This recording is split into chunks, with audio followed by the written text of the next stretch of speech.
Good afternoon, good day to everybody. I'd like to wish everybody a very happy and blessed Easter.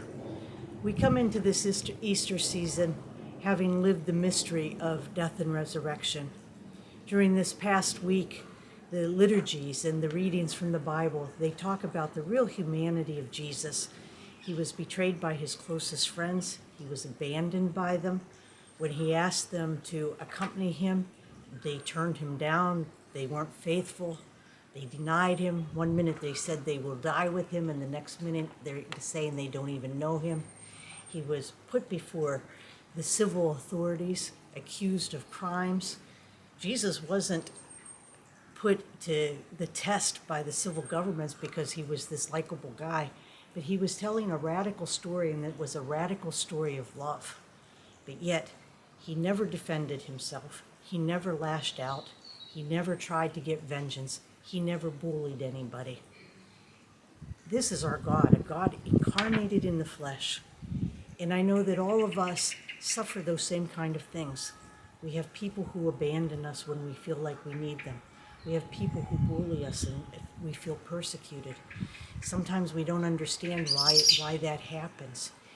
And so what is our response? Our response is called to do what Jesus did, is to be able to forgive, to surrender ourselves to the Father's will. So then what happened on Easter Sunday? Easter Sunday transformed human history, transformed everything. All these sufferings we have now have meaning and now have purpose. Our lives are transformed. Death is a terrible thing, and many of us, especially in these past couple of years, have experienced death much more up close than we had before. We've had the outbreak of COVID. We're aware of wars and conflicts that are going on all over the place. And so we're faced with this. And I don't know about you, but I stand helpless thinking, what can I do about this? What can I do about this?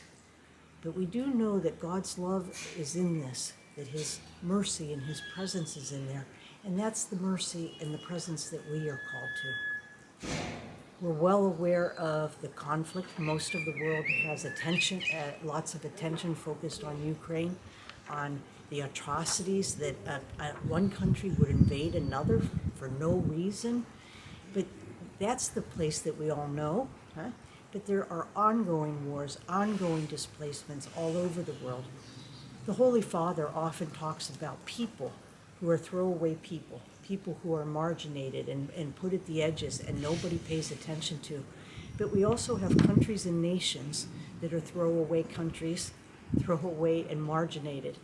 We know the big powers. We know the United States. We know Russia. We know China. We know the developed world very well. But many of us, even when we hear the names of certain countries like Myanmar, the Congo, South Sudan, we don't even know where those places are on a map. They're often forgotten countries. They're often throwaway countries in many of our minds, in our eyes, in our consciousness. The situation of refugees and immigrants and asylum seekers has only increased over these years. In a short period of 6 to 8 weeks, more than 4 million people fled Ukraine. 6 million are left displaced internally. So what do we do about it? We love. We try to bring Christ to every dimension of our life.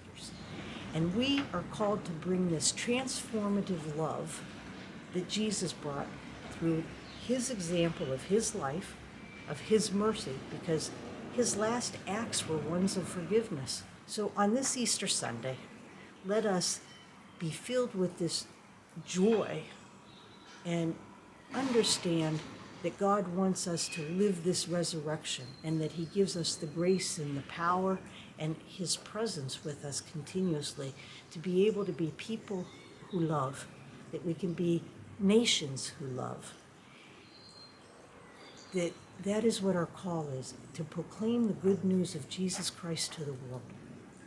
So in conclusion, I would like to ask everybody also to be aware that we, the Missionary Sisters, are entering a very important time in our history. We will be having our general chapter 2 months from now, It's a period when we get together and decide and pray together and discern together what is God asking of us.